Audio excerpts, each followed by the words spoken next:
同大健康有關啦 Yes. 自己人。但係呢個自己人特別少少，就係咧有個女仔啦叫 Annie，咁佢啱啱大學畢業嘅，咁好幹勁十足啊，盡力而為嘅。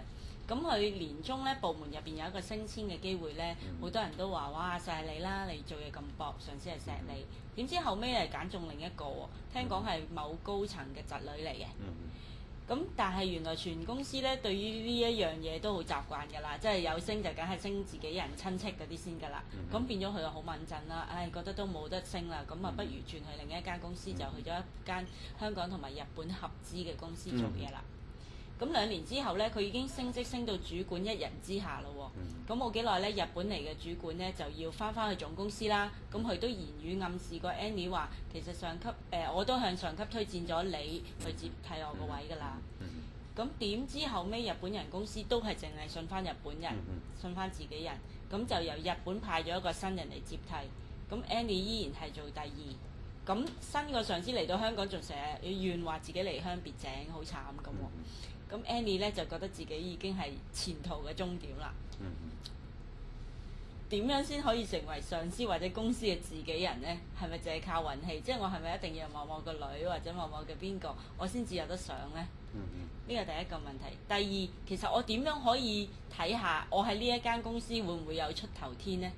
即係會唔會係公司嘅某一啲 practice 或者某一啲升職嘅慣例，我要留意咗先，我先至知道我其實搏晒係有冇用嘅呢？第三就係其實加薪升職係咪同我付出嘅努力成正比嘅呢？你問3個問題咧，全部都係關於嗰間公司。係。我而家答你嘅方法咧，我嘅着眼點唔喺嗰間公司嚇。我係想問你係叫做 Annie 係咪？係。你想做咩人？你想做個咩人？你以後想做個咩人嚇？因為咧，你而家好清楚啦，你係初期烏下，你係唔知呢間公司係專升自己人嘅。係。係咪？冚唪唥都係你，而且咧個自己人嘅意思就係你嘅種族 number one。已經決定咗㗎啦，同埋你識唔識投胎？你係咪投入嗰個家族㗎？係嘛？唔係種族，仲係家族㗎？係咪？咁又話咁我投錯胎啦，咁點搞啊？咁你要決定。我舉一個例子，你知唔知喺日本嚟講？你啱啱用日本做例子，喺日本嚟講，以前女仔已經冇得傾啦。點解而家咁多女仔可以上咗去啊？喺 within 嗰個種族同 within 嗰個家族。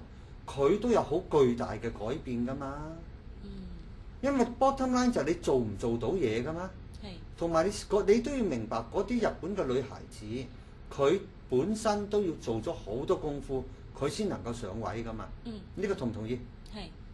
你做唔做嘢？做。你做嘢就乖乖地做，因為呢個唔係淨話你喺嗰度可以攞到升唔升到職，係關於而家聽緊睇緊呢一段帶嘅。同埋睇緊呢個專欄嘅朋友，佢要明白呢個係成個做嘢你嘅心理素質有幾好啊！我入到去，我唔係淨係話我要喺呢間公司，我要被升職。你而家要學乜嘢嘢到底係？我學到點樣喺一個本來唔 favor、唔俾機會，可能第一唔俾機會女人喎。你性別已經冇得玩噶啦，係咪？